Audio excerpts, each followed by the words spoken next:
All right, guys, first up we have our clean. So we're gonna take your heavy dumbbell or kettlebell, we're gonna set it in between your feet, and we're basically gonna do a nice fast movement right up to our shoulder. So it's gonna look like this.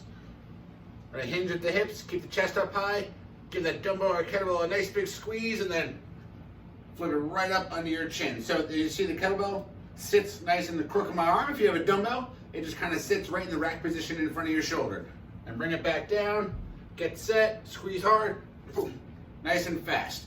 Want to keep the elbow back and the shoulder down and just flip it up. We want to keep it very, very close to your body. You don't want this kettlebell to get away from you at all. You want to drag it against your body and let it sit right in this here in front of your shoulder. All right, next up we have our dumbbell squat to press. So we're gonna take your kettlebell or dumbbell, we're gonna hold it in the goblet position, and then we're gonna do a squat and then press overhead. So if you have a dumbbell, you wanna hold it by the head of the dumbbell on either side. A kettlebell, you can either hold it by the round part of the bell, or you can hold it by the horns, your choice. So we're gonna take our weight, hold it in front of the chest. I'm gonna hold mine by the bell so the horns are facing down. We're going to squat and press. Right back down in the chest, squat and press. We're gonna press that weight up as we're coming up in our squat, all the way down, controlled, and then fast, all the way up. Keep control throughout the entire movement.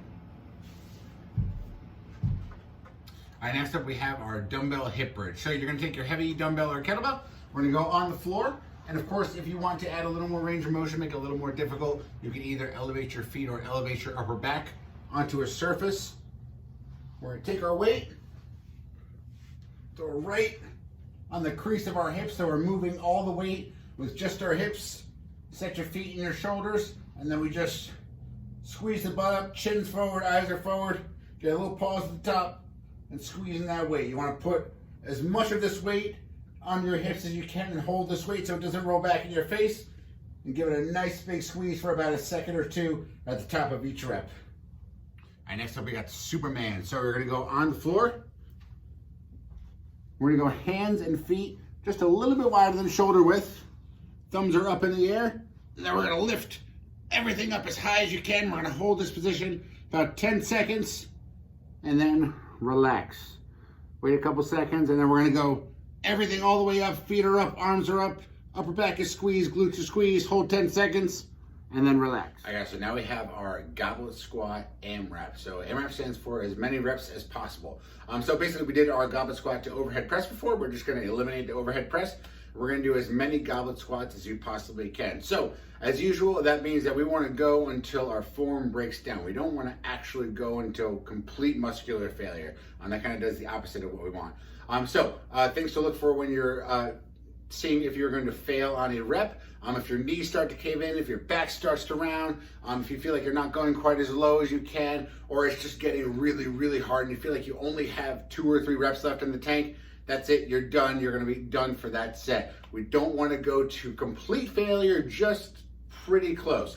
So if you feel like you only have 2 or 3 reps left in the tank, that's perfect, that's all we want. And you're going to superset this with a plank. So anywhere from 30 to 60 seconds directly after you hit your goblet squats, and take about a minute or 2 in between each one of your sets. All right, guys, last thing we're gonna do today is our heartbeat press. So I have this nifty weighted club here, but you have your dumbbell or kettlebell or any other weighted object that you're gonna use. But basically, we're gonna stand tall.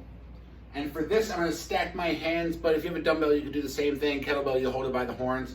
We're gonna stay nice and tall, pack my shoulders back and down. I'm gonna press it straight out. And then bring it right back in, and then press it straight out. If you wanna make it a little more intense, you can also push your butt back, hinge a little bit at the hips, keep your chest high, and then press straight out. Eyes forward, shoulders are back and down the entire time.